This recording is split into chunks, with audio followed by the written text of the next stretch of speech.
et de M. Panzeri, etc. La première chose, c'est que les services français, vraisemblablement la DGSE,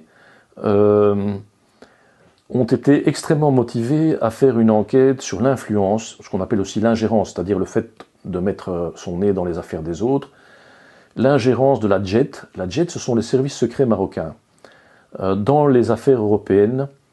Donc en l'occurrence, les Français avaient surpris un responsable de la JET qui avait, au sein des aéroports de Paris, réussi à se procurer les fiches S, c'est-à-dire les fiches liées au terrorisme de dizaines, voire même de centaines de citoyens marocains.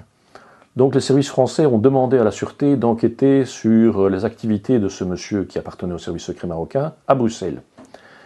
Ils ont donc découvert sa proximité avec certains responsables politiques européens et ils étaient aussi appuyés par des pays tiers et on peut se demander si ce n'est pas l'Espagne qui a payé un lourd tribut lors des attentats d'Atocha, de la gare d'Atocha, etc. à Madrid, où le terrorisme d'origine marocaine était à l'origine de ces attentats.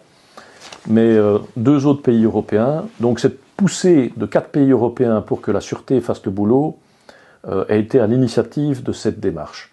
La deuxième chose, c'est d'abord donc ce qu'il faut savoir, que peu de gens savent, c'est que ils bossent d'abord sur le Maroc et pas sur le Qatar, quoi. Voilà. Donc à l'origine, le Qatar n'est pas dans le collimateur. Le seul pays dans le collimateur, c'est le Maroc, pour son ingérence.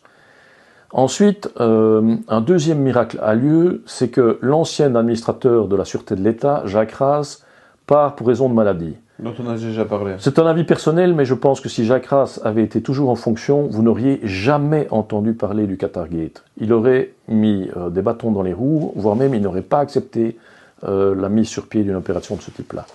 Donc le fait qu'il y ait une nouvelle administratrice opérationnelle, puisqu'elle a été auparavant dans un service opérationnel, à savoir la sûreté militaire, donc le SGRS,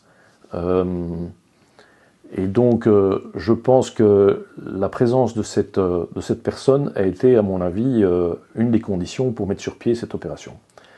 Alors, il y a eu un troisième élément, c'est que le moment clé de l'opération, c'était la BIM, la technique spéciale d'enquête, qui consiste à faire une perquisition en l'absence de l'intéressé. C'est une technique qui doit recevoir l'absolution d'un magistrat, et il y a des magistrats en permanence à la Sûreté. Et donc, dans ces conditions-là, la Sûreté est habilitée à faire en fait un cambriolage légal, dont la vocation, normalement, est de mettre des micros au sein d'une des cibles de la Sûreté. Le magistrat va vérifier qu'on est dans le cadre légal des missions de la Sûreté, et donc la personne qui est en charge de cette section est quelqu'un de hautement qualifié. Voilà. Je ne vais pas en dire plus, mais c'est quelqu'un qui a toute mon estime, et je pense que s'il avait été incompétent, ça aurait pu aussi mal tourner. Mais c'était quelqu'un de très compétent.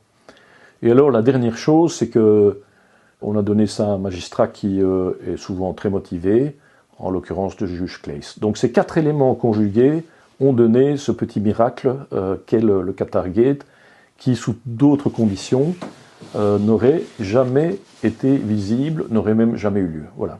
Il faut une belle, entre guillemets, conjoncture pour arriver à avancer en Belgique dans les affaires juridiques. C'est incroyable. Et donc ils sont tombés sur...